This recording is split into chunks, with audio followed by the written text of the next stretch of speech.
Dans la Bible, un nom est donné à une personne en fonction d'un événement ou d'une situation traversée, ou encore en fonction de la destinée qu'on souhaite ou qui est prévue pour un enfant. Il y a un exemple dans Genèse 5, 29, où il est écrit Vaïkra et Shemo Noar les morts. Et il appela son nom Noé en disant, donc Noar en hébreu, Ze Yenachamenu Mimaasenu Ume Itsevon Yadenu Min Adama Asher Erchecha Hashem. C'est-à-dire, celui-ci, il nous consolera de nos actions et de nos peines ou du labeur de nos mains, de la terre que l'Éternel a maudit. Il a nommé Noé Noar en hébreu parce qu'il sait que c'est de lui que viendra ce repos, cette consolation qu'a tant besoin la terre. Mais le nom d'une personne a-t-elle vraiment un impact sur sa destinée ou ce qu'il a à faire sur terre? Quelqu'un peut très bien s'appeler Noé et être quelqu'un qui n'apporte pas de paix, par exemple. Peut-être. Mais bibliquement, rien n'est fait au hasard. D'ailleurs, en hébreu, le mot nom, qui se dit Shem en hébreu, peut aussi vouloir dire là-bas, qui va se prononcer Sham. Là-bas, là. En fait, ça montre une indication. Il est là. Ça veut dire que dans la pensée hébraïque, le mot Shem, nom, est aussi l'identité, mais dans le sens aussi de l'indication. Ça va déterminer où ira une personne, donc ce qu'il fera et ce qu'il sera. Dans la tradition juive, dans ce qu'on appelle le Talmud, on va parler de comment changer la destinée ou les décrets qu'il y a sur une personne. On peut voir ce dont je vous parle dans le traité Rosh Hashanah 16b, on en discutera une autre fois. Ils vont dire qu'il y a 4 points qui peuvent aider une personne à changer un décret. On va partir du principe qu'on parle d'un mauvais décret dans la vie d'une personne. Ils vont dire qu'il y a la repentance, la prière et faire l'aumône. Mais le 4e point, c'est ce qu'ils vont appeler le Shinui Hashem, le changement de nom. Changer de nom, pour eux, peut changer la destinée d'une personne. Mais ça, on peut aussi le voir dans les Écritures. On a l'exemple d'Abraham, qui, avant de s'appeler Abraham, s'appelait Avram. Son couple avec Sarai, qui s'est appelée par la suite Sarah, était stérile. Ils n'arrivaient pas ensemble à pouvoir faire d'enfants.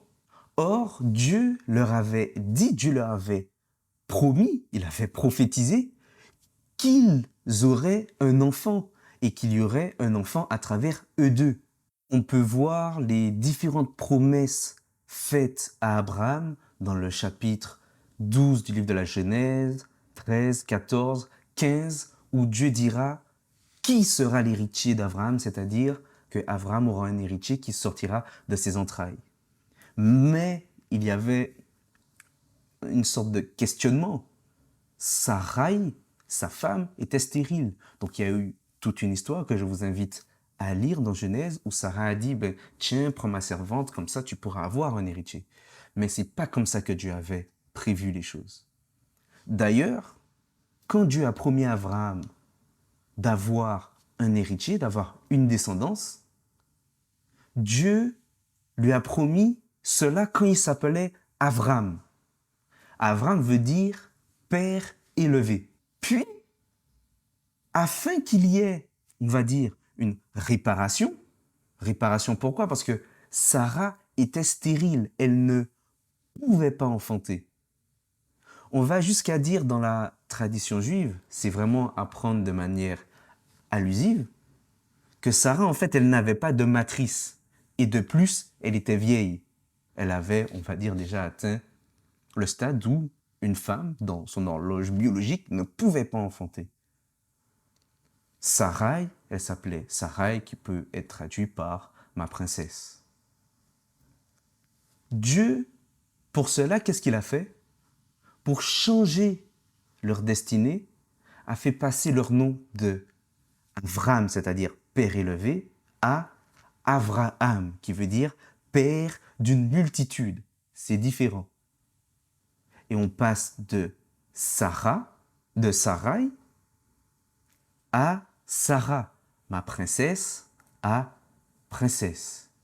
Et à partir de là, ce couple, c'est-à-dire d'Abraham et de Sarah, a pu enfanter. Pourquoi je précise ce couple? Parce que Abraham, bien sûr, avait eu un enfant, Ishmaël, avec la servante de Sarah, Agar. On prend par là que le changement de nom d'Abraham à Abraham, de Sarai, excusez-moi, à Sarah, a changé leur destinée. C'est-à-dire qu'ils avaient sur eux un décret de stérilité. Mais le changement de nom a permis de pouvoir enfanter le fils de la promesse. On va même voir un peu plus loin, c'est-à-dire que Dieu, dans le changement de nom d'Abraham et de Sarah, en fait, qu'est-ce qu'il a fait dans leur cas? Il a juste rajouté une lettre. Cette lettre, ce n'est pas n'importe quelle lettre. En hébreu, cette lettre, c'est la lettre E. Il faut savoir qu'en hébreu, toutes les lettres ont une signification. Ils ont une symbolique, qu'elle soit littérale ou allusive. On fera une vidéo sur ça pour rentrer plus en détail dedans. Mais là, on va s'intéresser au « et » dans le sens et dans le cadre du changement de nom d'Abraham et de Sarah.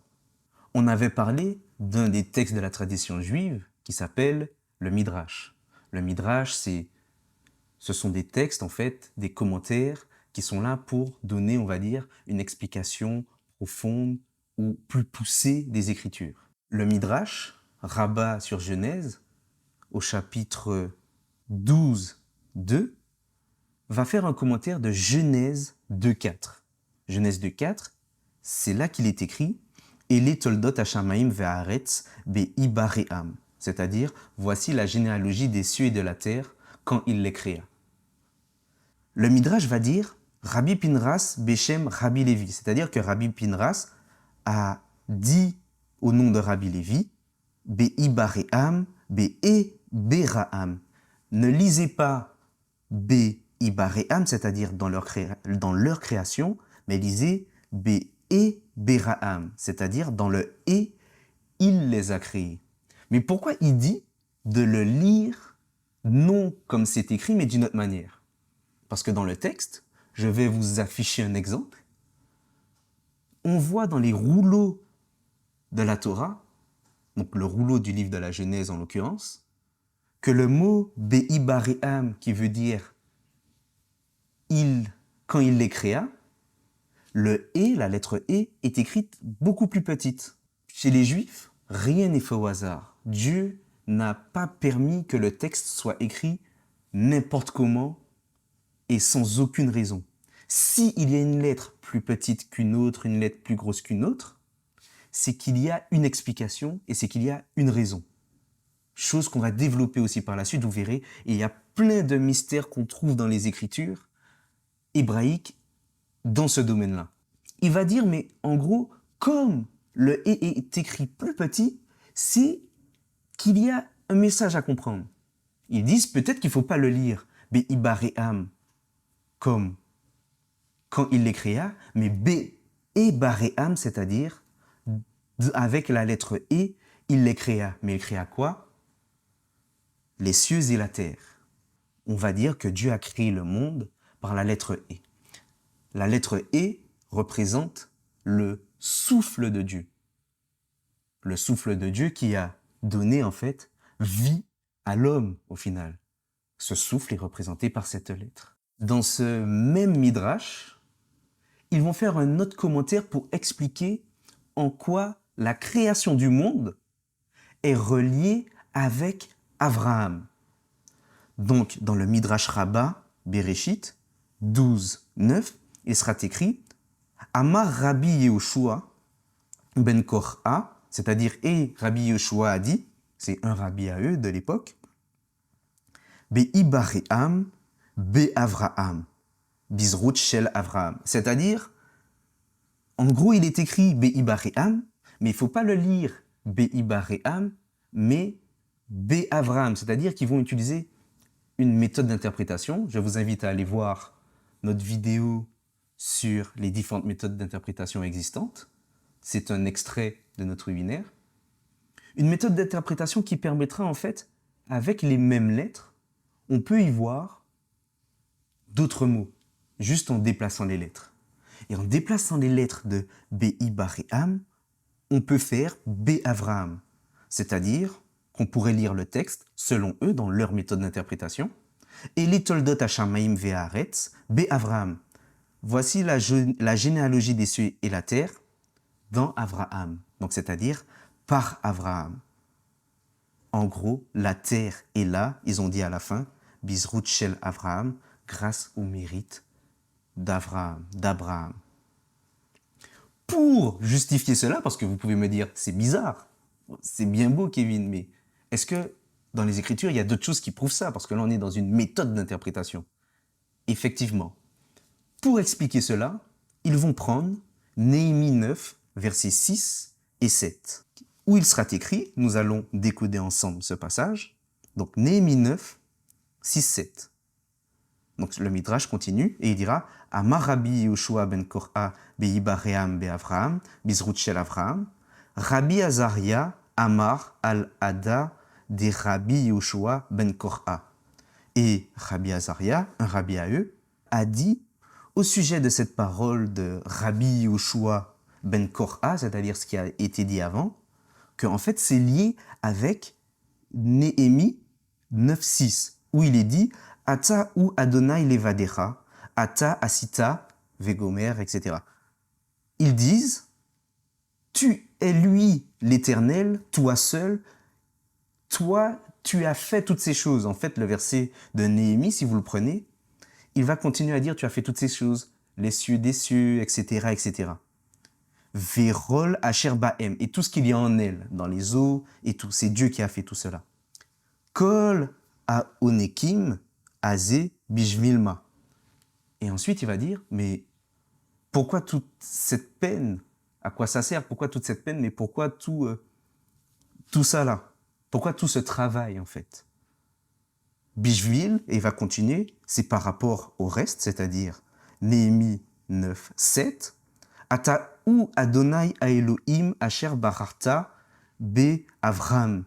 Tu es lui, l'Éternel, le Dieu qui a choisi, toi qui as choisi dans Avraham.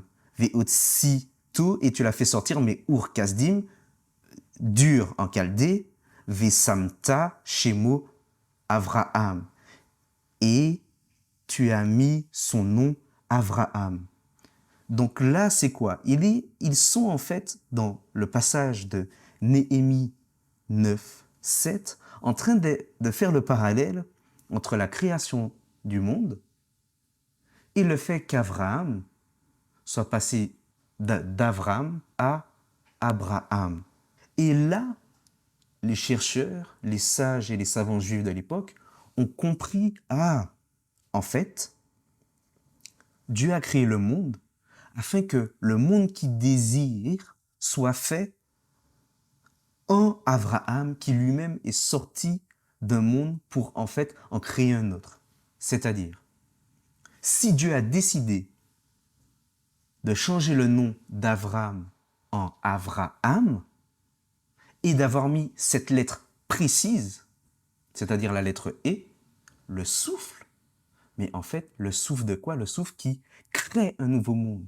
C'est-à-dire qu'à partir de là, Abraham et Sarah sont devenus un nouveau monde, une nouvelle création, une nouvelle créature. Et que maintenant,